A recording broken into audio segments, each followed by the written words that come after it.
Hey guys, in this discussion, we're looking at chapter 6. Talks a lot about diversity, and I think we first have to cover what is diversity.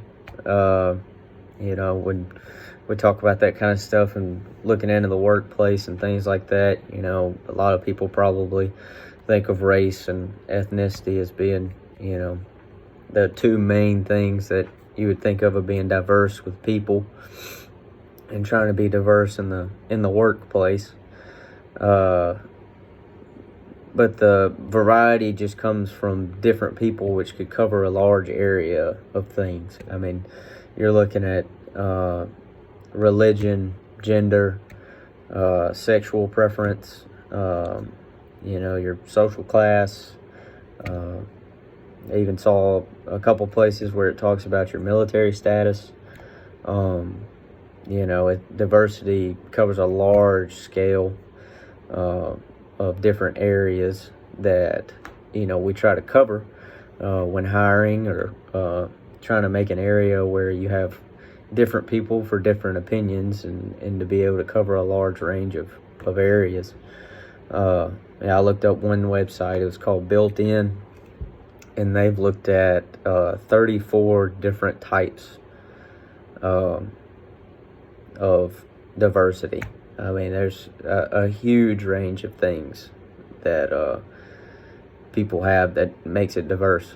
And I think that's a good thing. It's an area that helps businesses, and it helps, to build a culture that is larger and can affect more people. I know as a coach working in this field, I want a diverse team that can cover a lot of areas. I don't, I'm a baseball coach. I don't want just bombers. I need people that can run fast and do different things. So you got to have a wide range of different types of people.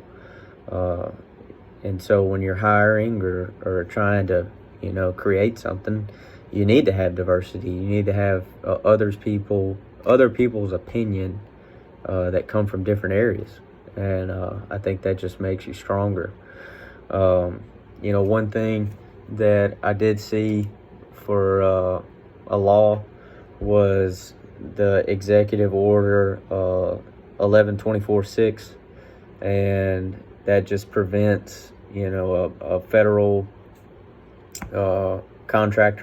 government contractor from discriminating employees' decision on the bias of race, color, religion, sex, sexual orientation, gender identity, and national origin.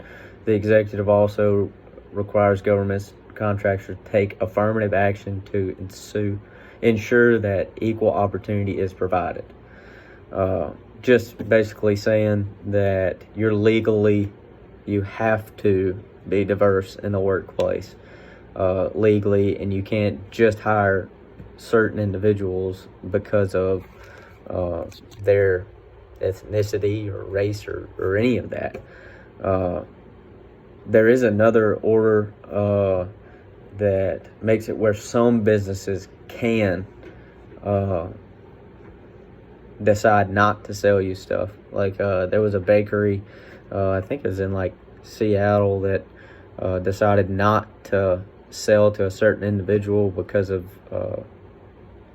they were gay, because they were either homosexual or something that made it to where because they were Christian and didn't believe in that, they decided they weren't going to sell to them, and it became a really big deal. But diversity in the workplace, diversity in the team, diversity in those areas, I think just makes you stronger and helps you to be able to cover a wider range of areas, and keeps your team able to be well-rounded. I think that having a team that's well-rounded is a key component to any area, and being able to put different pieces together to try to, if you're playing a sport trying to win. I mean, there's situations where you don't need a big guy to be in that spot. You need a smaller guy that can do the scenario. So being diverse in our field is huge. Being diverse in any field is huge. But I think that this chapter covering that and an executive order, having those laws issued is a good thing, and helps us in our daily life and helps us to function properly.